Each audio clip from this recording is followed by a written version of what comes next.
All right. I am disconnected from this situation. Okay. I want to hear other people's opinions. I'm growing my beard out just a little bit, mainly because I've forgotten to shave, got a little busy, got lost track of time. Happens to everybody. Just wanted to know your thoughts. I really feel like it's adding to the chin. It's going straight down. I imagine I have one of those beards that I could probably get to come out to a point, and then I just have to learn some destruction spells or something, and I'd just be out here blowing shit up. Seems like a pretty solid life, honestly, if I wanted to opt into it. But yeah, we're adding some depth. I don't know. I have no idea. There is no plan to this. It might be gone tomorrow. The next time you tune into a Zealandism, it's already gone. So your opinion's invalid. I thought I'd ask. We've got this. We have this conversation every day. I figured you'd have an opinion. Maybe you can go back and watch each of the videos, and it's going along. I am also disconnected from another situation. I'm not a Chelsea fan, right? I don't, quite frankly, give a shit. Right? I really enjoy the fact that I don't have a club. Blows a lot of people's minds. I just struggle to root for, a team that I wasn't kind of embedded in. I either root for teams from Tampa or I root for teams from the universities that I went to, and I'm cool with that. I root for the U.S. national team because I'm from the U.S. Well, I'm from Florida, but that is still technically a part of the U.S. until they kick us out, which I'm very excited about. But I don't have a rooting interest in this conversation that we're going to have. I'm just sad. Because something is messed up. All right. Reece James is messed up. Not mentally. As far as I know, I'm sure he's a little sad right now because this happened. Reece James has suffered a new hamstring injury in training, and Tuesday, Maresca's ruled him out for the weekend. Can we just get, is there such a thing as a hamstring transplant? Is that possible? Can we find a hamstring donor? Perhaps just the worst Chelsea fan, and everybody just kind of votes on it, and they go, you don't really need to run anyways, and we would prefer Reece James to have a long, healthy career. We're going to transfer your hamstrings in for his. If you ever try to play a Sunday league game with Reece James's hamstrings, you're going to blow them both out like a couple of loose tires on an Indy 500 track, and then all of a sudden you're toast. Okay? That sounds like a solid solution, because whatever we're doing right now is not working. It hasn't worked for a long time. I can't even tell you the last time I was watching Reece James play in a match and wasn't terrified.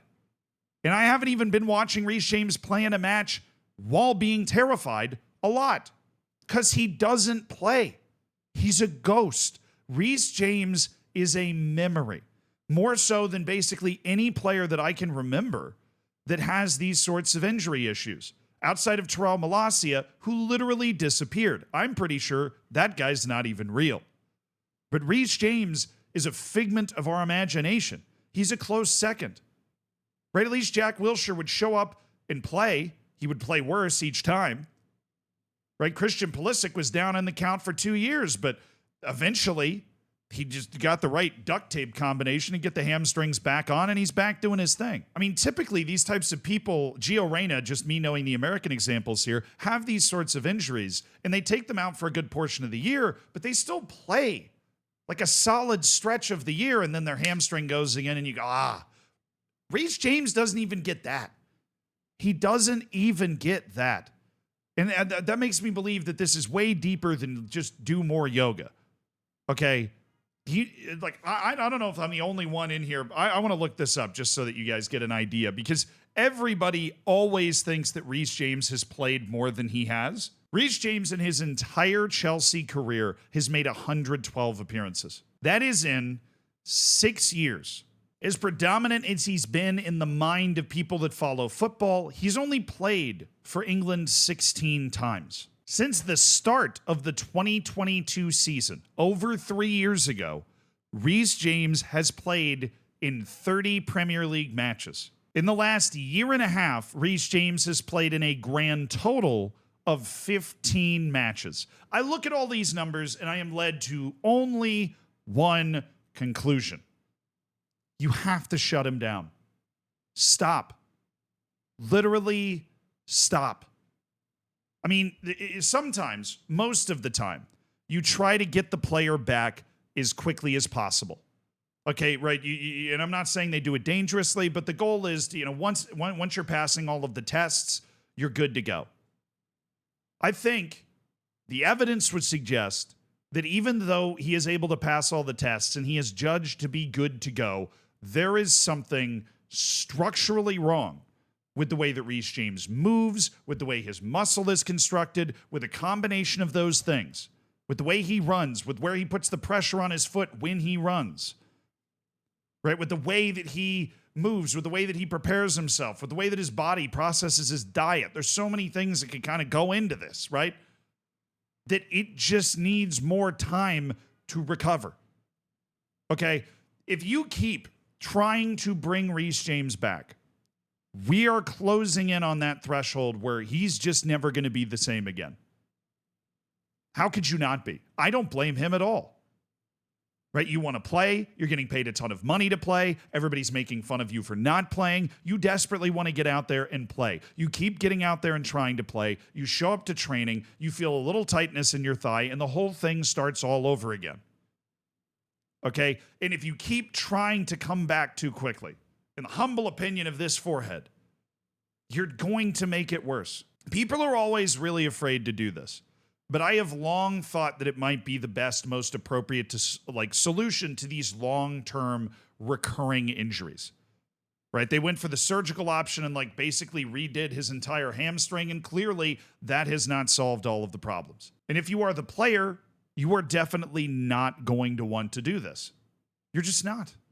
I mean, you want to play for all the reasons that I just talked about, and even more, because you're an athlete, because you love playing.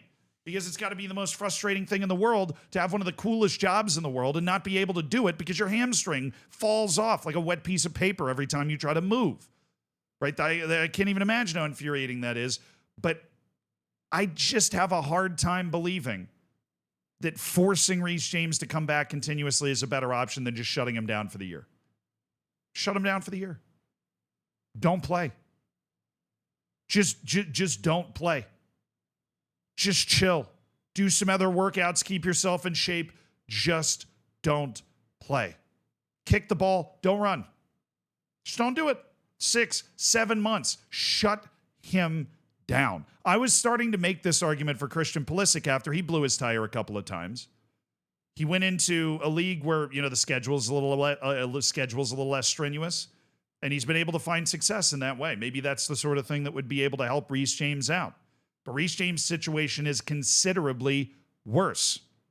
Look, it is very easy for me to sit in this chair, 20,000 miles away on a TV screen. I'm little bits of data floating around on the internet. It's very easy for me to exist there and say, yeah, just shut him down. But logically, tell me what else there is to try. They tried some crazy surgery shit, and it didn't work. We're here again.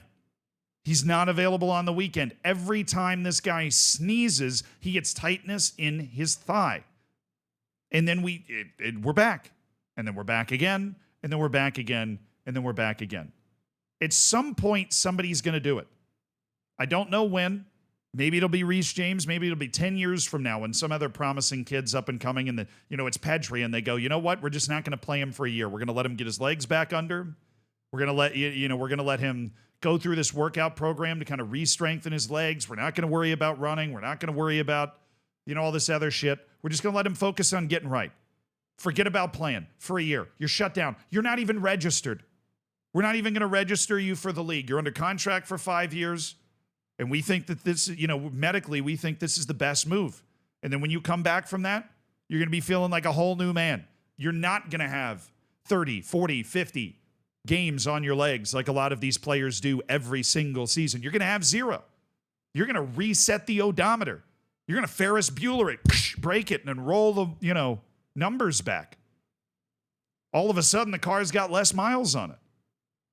I'm not a scientist. I'm not a sports physio. But these are usage injuries.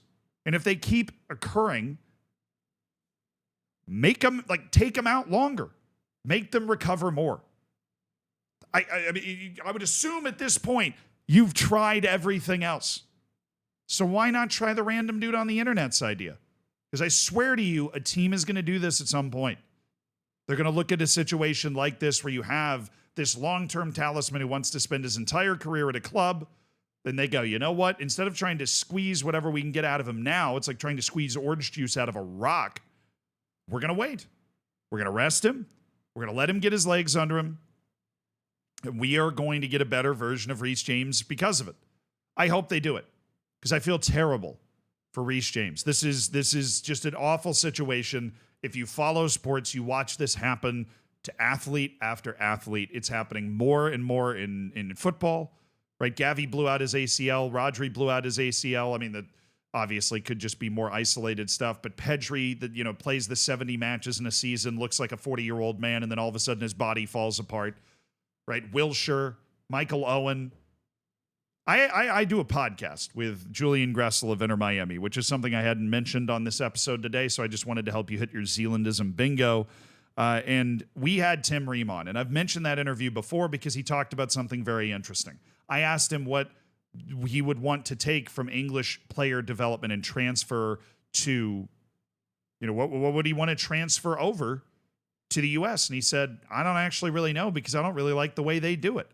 Obviously, England's national team is a lot better than the U.S.'s, and that wasn't the argument he was making. What he was saying is the amount of games and the amount of intensity that hits so young in England is just overwhelming. And Tim Ream knows a thing or two about durability. The man was playing in the Premier League at 37.